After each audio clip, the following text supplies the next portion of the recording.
Canada is set to celebrate 150 years. We have much to celebrate and much to be concerned about. While we were preparing for this event, I asked Robert Lyman if he would like a representative image during his presentation, as he will not have a PowerPoint, his talk being more philosophical in nature. And I came upon this version of a proposed Canada 150 logo, which was prepared by Greg Mulbach, art director of Toronto's Geometry Global. And this is the logo. You can see all the resources woven through. And also this 1927 map of Canada, where it seems that resources are esteemed and honored and people are proud of it. But those resources seem to be rejected by many Canadians. Mulbach wrote of his work that from coast to coast, Canadians live and thrive in ways unique to each region. Our mosaic of land, heritage, and culture are not segregated by differences, but bound by a shared hope for the future. In 2017, we'll celebrate 150 years as a nation made stronger by our diversity. Well, let's find out if that's true. We're pleased to welcome our first speaker, who spent much of his life in the Ottawa bubble. His name is Robert Lyman. He is a principal at the Ottawa-based Entrance Policy Research Group Incorporated, which does research in energy, environment, and transportation policy. Robert earned a BA with honors in international relations at the University of Windsor, and he was a public servant for 27 years and a diplomat for 10 years. He retired 10 years ago from public service. Robert has authored several of our reports and contributed many insightful blog postings. His topic today, Can Canada Survive Climate Change Policy? Please welcome Robert Lyman.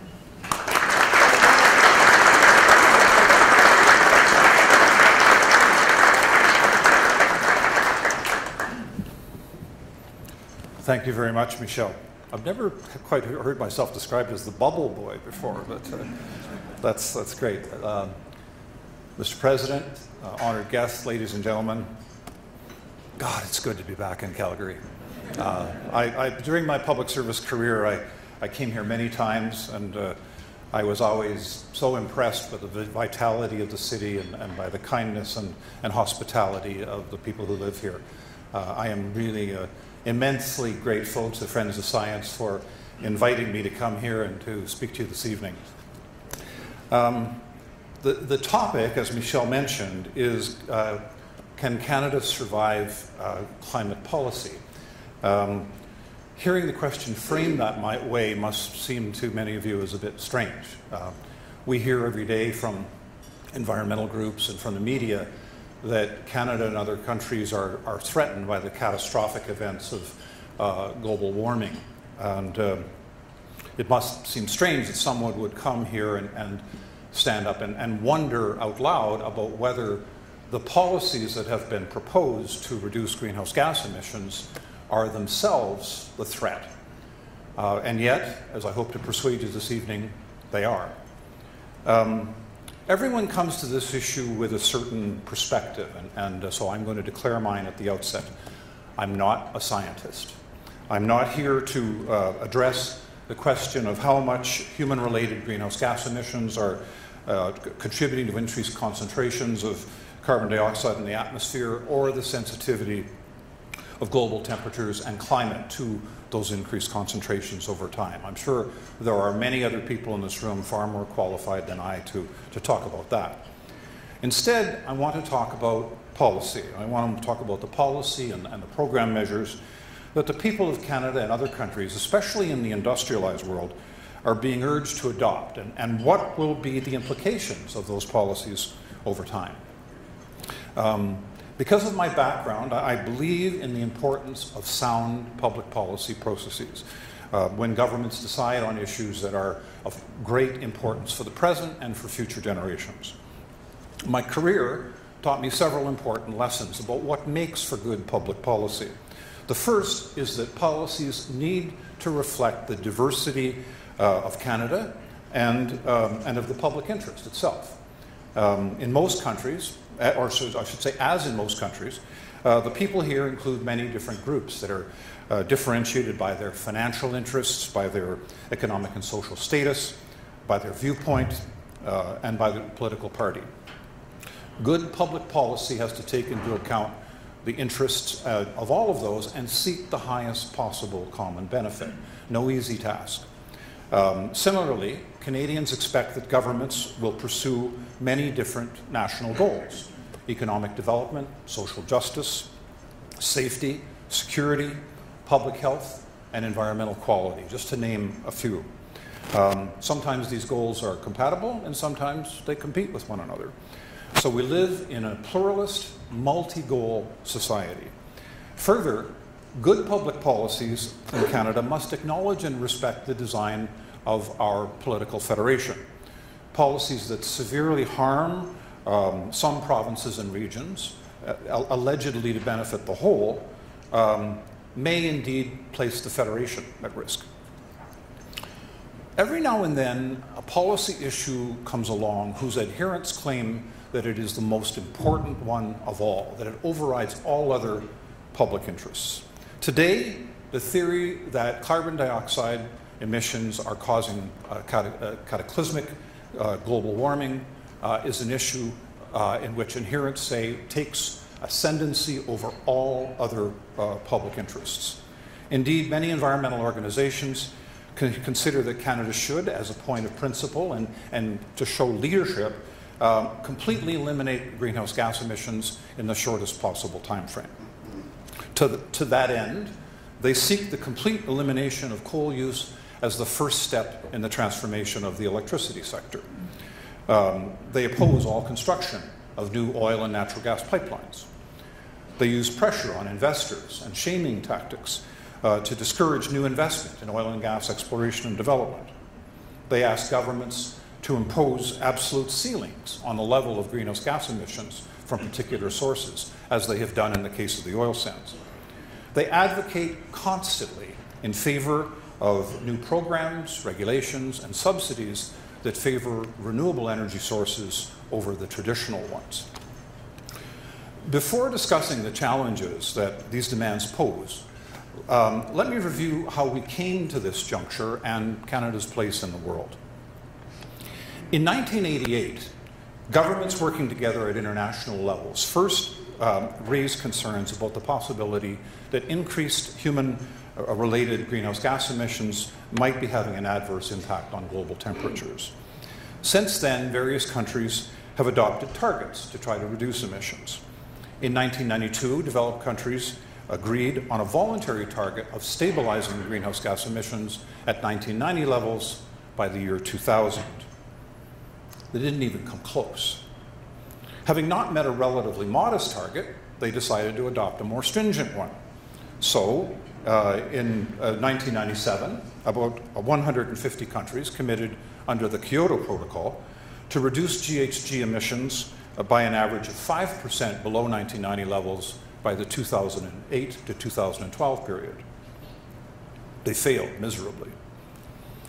You might ask why, in a country like Canada, governments have made political commitments to greenhouse gas emission targets that their officials candidly advised them could not be met. Part of it is simple cynicism. There's no political downside to promising to reduce emissions, just to actually doing it. Making large emissions cuts is also costly. And governments are usually fairly cautious about provoking the public. So they pretended to embrace the targets, but they stopped short of taking the truly disruptive measures. This, however, had a disadvantage. The government's adherence to targets that they could not meet gave environmental groups a proverbial 2x4 with which they could beat federal politicians about the head and shoulders every year. And so they did. Since the 1990s, 22 conferences of the parties of the United Nations Framework Convention on Climate Change have been held in various attempts to try to achieve a deal. Recently, some countries have made political commitments to more stringent reductions. In the Copenhagen Accord of December 2009, Canada and other countries committed politically to reduce greenhouse gas emissions to 17% below 2005 levels by 2020. Pursuant to international discussions preceding COP21 in December of 2015, the Government of Canada again made a political commitment to attain a 30% reduction from 2005 levels by 2030. Outside of the COP framework, the group of 8 leaders, including former Prime Minister Harper for Canada, established a long-term objective of reducing global emissions by 50% by 2050. They also announced that they supported an aspirational goal for all industrialized countries of reducing emissions by 80% by 2050. At the COP21 conference, the parties realized that agreeing on yet another non-attainable target was not particularly credible. So they adopted a new strategy. They agreed not to set out in the agreement the explicit goals to reduce emissions. Consequently, the COP21 agreement can be presented, particularly in the United States, as not a treaty. It contains very few binding legal commitments. There's no formula for determining what each country is expected to reduce in terms of emissions, and there's no legal penalties for non-compliance. Rather, it presents a best efforts political commitment to keep the level of greenhouse gas emissions below the level that, in theory, might produce a 2-degree increase in the average global temperatures. So no one knows for sure how much emissions would have to be reduced. And the countries did not agree on specific targets. One might fairly describe that as a failure. However, though, the agreement included a political commitment to file with the UN Secretariat a series of 5-year plans to reduce emissions. These 5-year plans are the instruments or the bases upon which the truly stringent reductions in emissions will occur. Ladies and gentlemen, these 5-year plans are just the beginning, the mere foot in the door to the much more radical reductions in emissions that will be proposed for the future. We are still bound in principle to reduce Canadian emissions by 50% from 2005 levels by 2050. The UN still wants us to show leadership by reducing emissions by 80% by 2050. A number of environmental groups in Canada and other countries have recently endorsed the Wind, Water, and Sunlight, or WWS, vision. This vision seeks to totally eliminate use of fossil fuels, coal, oil, and natural gas, by 2050. The New Democratic Party's LEAP manifesto endorses that vision, as does the Green Party, as do a number of the significant and influential environmental organizations in Canada. The Government of Ontario has endorsed this vision, and several municipalities across the country have done so. We have to take it seriously. How can we even begin to understand the magnitude of the changes in our economy that would be required to meet emissions reductions of this kind? One way to do so is to look at the current sources of energy consumption and the related emissions. In 2005, Canadian emissions were 738 megatons of carbon dioxide equivalent. In 2014, 9 years later, and after 6 years of the worst recession since the Great Depression, Canadians emitted less, 722 megatons. 26% of those emissions were from oil and gas production, 23% were from transportation, and roughly equal portions of about 10% each were from electricity generation, buildings, industry, and agriculture, with waste and other sources representing a residual 7%.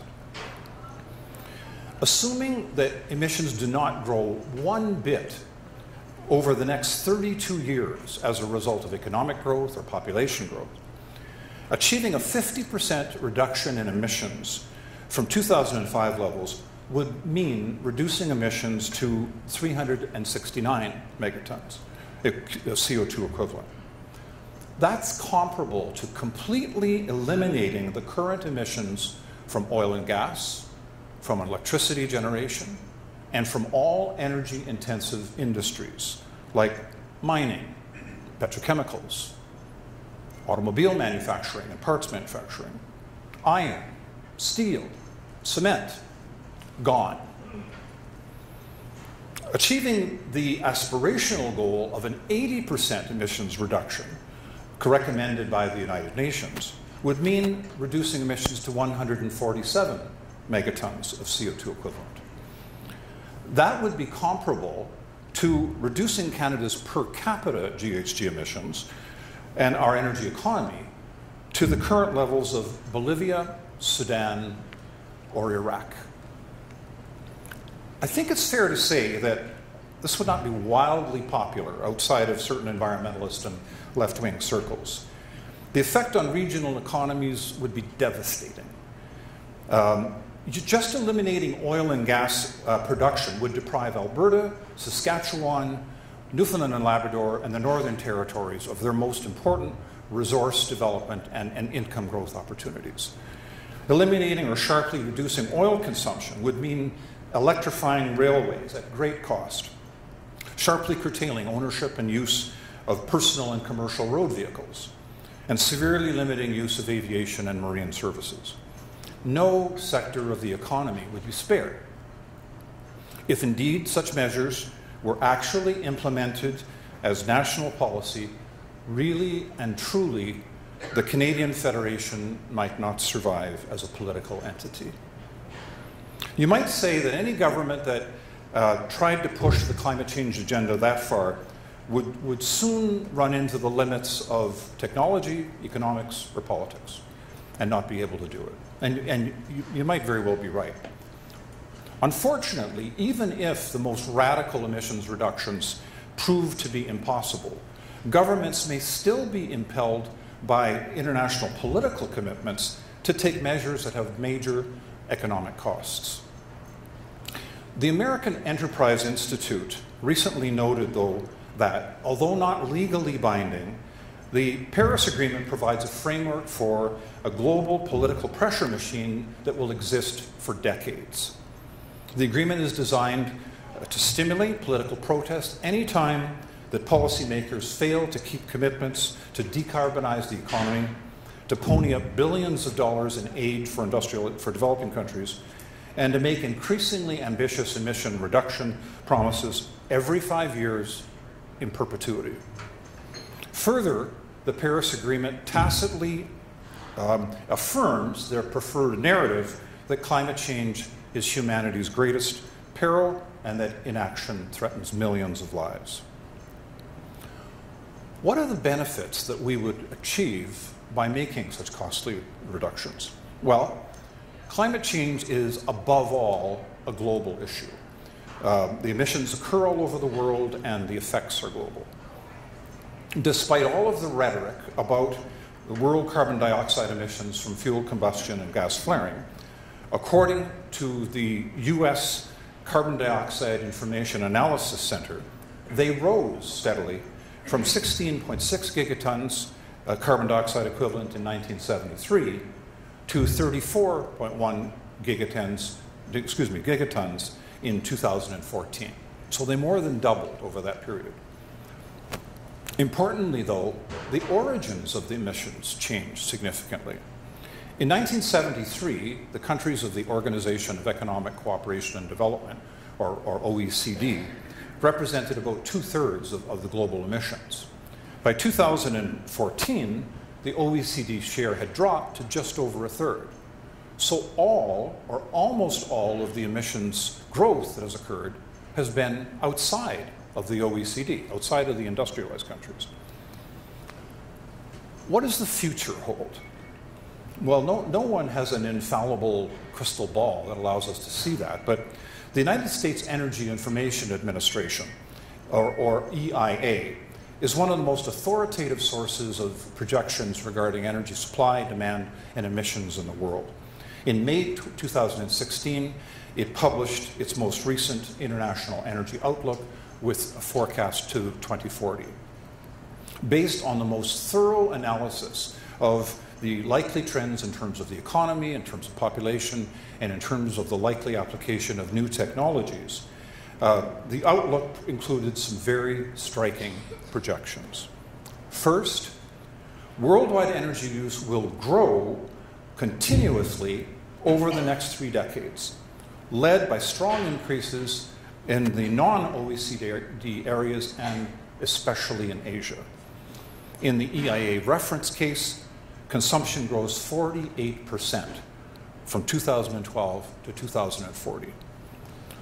Fossil fuels will continue to represent 80% of the world energy use in 2040.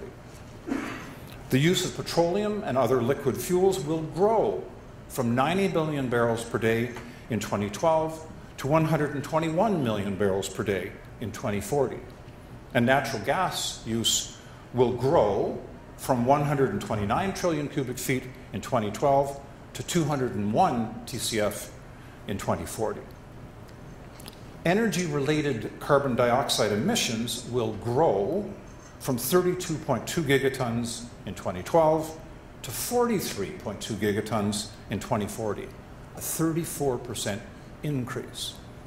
And finally, 91% of the emissions growth in the world will take place outside of the OECD. So, we have 2 sharply different views of what the future will hold. The analysis that's been done by the Energy Information Administration of what will probably happen, and the aspirations of the United Nations and various environmental groups as to what, in their view, should happen. Reducing emissions, global emissions, by 50% by 2050 to meet the UN's vision would mean a global total of about 16 gigatons. In contrast to the projection of the Energy Information Administration that emissions will be 43 gigatons. So the OECD countries, the United States, Canada, most of Europe, Japan, Australia, and other countries could eliminate 100% of their greenhouse gas emissions, and the world still would not meet the UN's target by 13 gigatons. Let me repeat that in a more striking way. You've probably heard before the comment that as Canada only represents about 1.6% of global GHG emissions, there's very little that we do here that is going to make any effect, have any major effect upon the global total.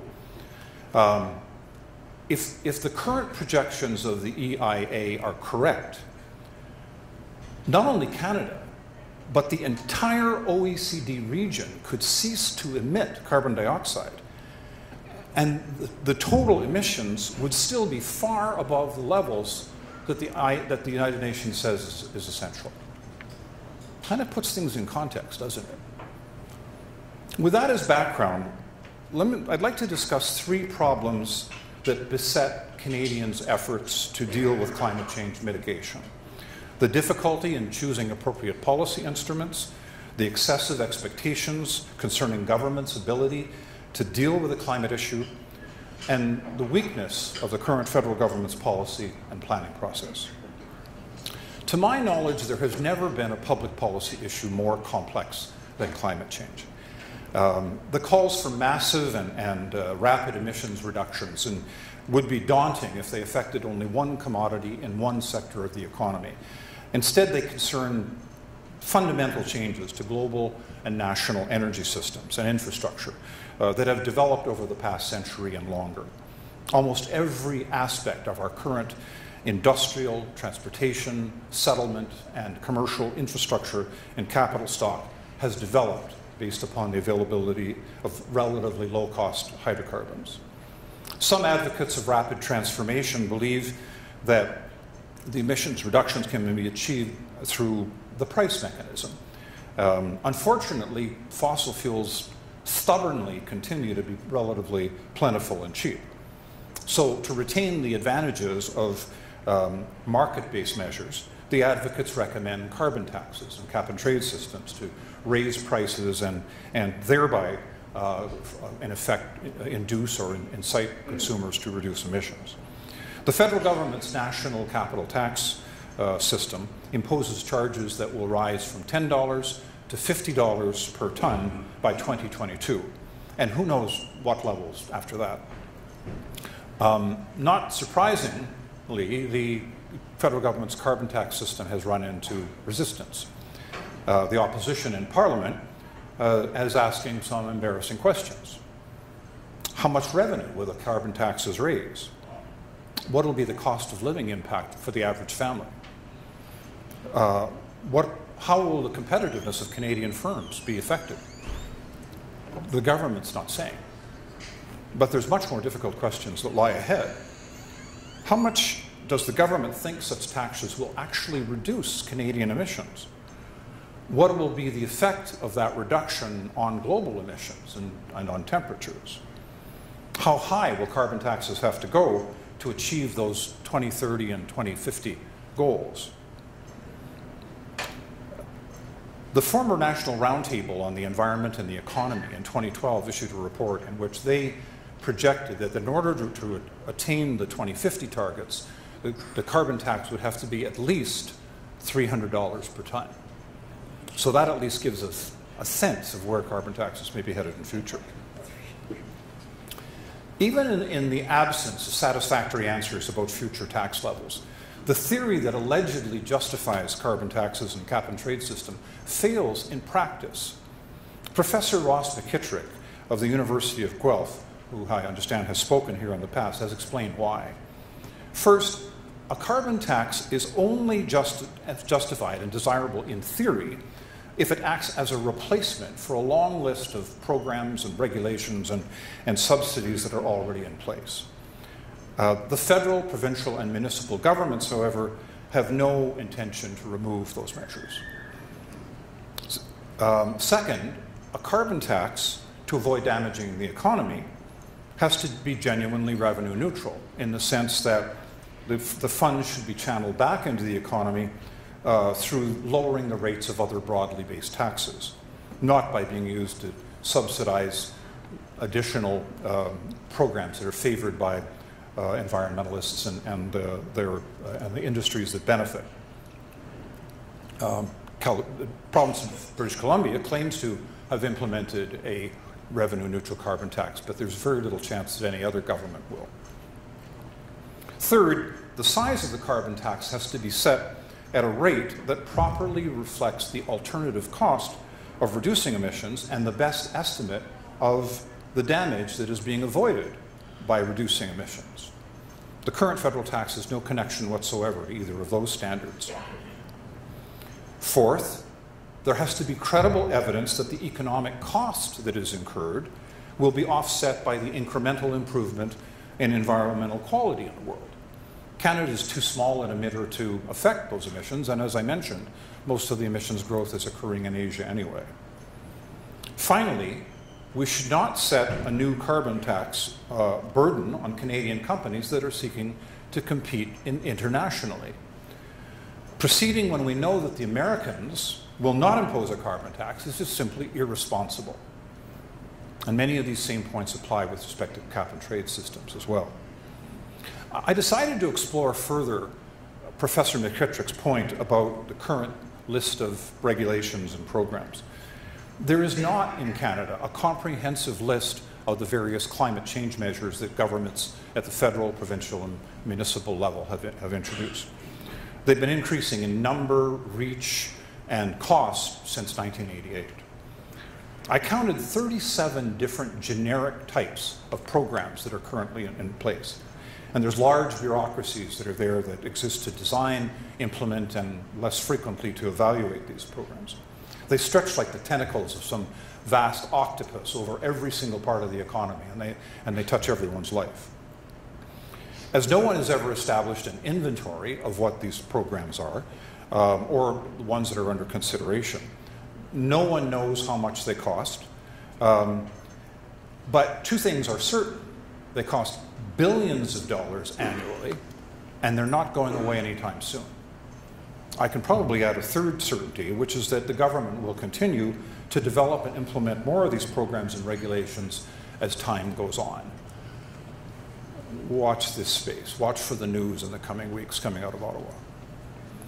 Government's persistent reliance on what are generally called direct action measures, redundant if one believes that price levels are most important or carbon taxes are the way to go, is indicative of another tenet of those who believe that climate change is a catastrophe. They strongly believe that governments have the institutional and knowledge capacity to manage the economy and to drive the pace of technological change. I referred earlier in my remarks to the wind, water, and sun vision of Professors Jacobson and DeLucci that has been extremely influential in supporting the 2050 targets. Jacobson and DeLucci do not stop at just setting out a list of promising technologies and visualizing the amount of renewable energy generation capacity that is needed to meet future demand. They set out very, very detailed, quantified roadmaps of exactly which steps government should take by which time and which dates and the resulting generation levels by 2050. The adherents to the WWS vision express extraordinary optimism, verging on blind faith, about the pace of scientific discoveries, technology applications, commercialization of new products, and market penetration through mass production. They seem to think that if something can be done and it has environmental benefits, the only thing that stands in the way of its mass commercialization is for governments to subsidize or to regulate so as to achieve the preferred outcome. In reality, of course, scientific breakthroughs do not come on a fixed schedule. And there's no direct relationship between the amount of money that society spends on research and the likelihood or timing of a discovery. If there were, we would have solved cancer long ago. Dr. Peter Grossman, one of the foremost experts in the history of US energy policy, has described how over many years US policymakers referred to the Apollo program or the Manhattan Project as models for the development of alternative energy technologies. The technologies that they've promoted at great cost are the same ones that are being promoted today as a response to climate change. Solar energy, wind energy, cellulosic ethanol, electric vehicles, et cetera, et cetera. The Apollo fallacy, as Grossman calls it, conflates an engineering problem with a commercial problem. And it actually deflects energy and resources away from scientific research and advance and focuses them instead on grandiose social schemes. Among other things, programs to accelerate the demonstration and use of specific technologies have amounted to picking winners over losers. And governments have shown again and again and again that they are remarkably bad at that game. There's an older term to describe what the advocates of rapid transformation want. It's called central planning. In fact, they seek the largest intrusion of state authority and central planning into the economy since the Second World War. For those with some knowledge of history, there's some considerable irony here. The climate change issue came to prominence around 1990. 1990 was also the year when the political systems of the former Soviet Union and its satellite states collapsed as a result of their internal contradictions, but notably because of the realization that central planning was a fundamentally flawed approach. How ironic is it that at precisely that moment in human history, when the failures of central planning were laid bare for all to see, environmentalists should seize upon climate change as evidence that central planning was an idea whose time had come.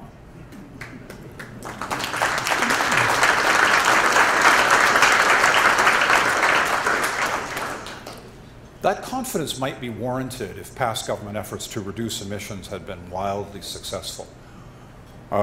Frankly, that has not been the Canadian experience. Instead, let me remind you of the conclusions reached by the federal government's own monitor of program effectiveness, the Commissioner of the Environment and Sustainable Development. Starting in 1998, the Commissioner has issued a number of reports that evaluated the progress, if you will, that is being made in terms of emissions reduction and how well the programs are being managed. In 7 reports that followed, there were 5 consistent themes. First, the government has not created effective governance structures for managing climate change activities. In fact, there have been weaknesses in horizontal guidance across departments, in accountability, and in coordination. Those are fundamental flaws of management. Second, there has been, and there continues to be, no overall implementation plan. The government has produced no estimate of the emissions reductions that are expected from different sectors of the economy. So without an implementation plan, industries, consumers, and other levels of government lack a solid basis for knowing how to apply technology or what investments to make. Third, as a result, Canada cannot determine whether the targets that have been established to date will be met or how much it'll cost to do so. Fourth, there are few mechanisms in place to measure the performance of the emission reduction measures that have been implemented so far. I know from my own experience in managing climate change programs in government, we could always count how much money was going out the door, but it was almost impossible to measure what kind of emissions reduction were occurring. And finally, federal and provincial governments do poorly in coordinating their approaches to emissions reduction. In short, while there have been some exceptions, the federal government's management of the climate change file has been a frustrating combination of good intentions, partisan politics, and a limited capacity to deliver. Environmentalists often claim that what we need is an honest dialogue about climate change. What they really mean is that the general public should acquiesce with the thesis that human-induced global warming threatens a catastrophe and that reducing emissions should be given priority over all other public interest objectives. I agree that we need an honest dialogue about climate change mitigation. It should start with the recognition that governments to date have publicly adopted emission reduction targets that are unachievable with present technology and at acceptable economic cost. We should acknowledge that we as a society have multiple goals, of which environmental quality, however important one may think it is still only one. If we value our prosperity and our unity as a federal, geographically diverse country, we must approach the climate change issue with a respect for all of our collective goals. The Canadian Federation has resolved difficult controversies in the past, including those that relate to the response to international events and targets. Historically, we have valued moderation and accommodation. That should offer hope that we will be able to avoid irreconcilable differences in the future. Much of Canada's current political elite favors the pursuit of international goals over the steadfast promotion of Canadian interest, whether on issues of trade, security, or the environment. Never before, however, have we faced a situation in which commitment to an international objective may impose enormous and divisive costs on Canada for no discernible global environmental benefit. Climate change thus offers a clear dichotomy between the Canadian national interest and the global environmental agenda. Which should we value higher? I, for one, choose Canada. Thank you very much.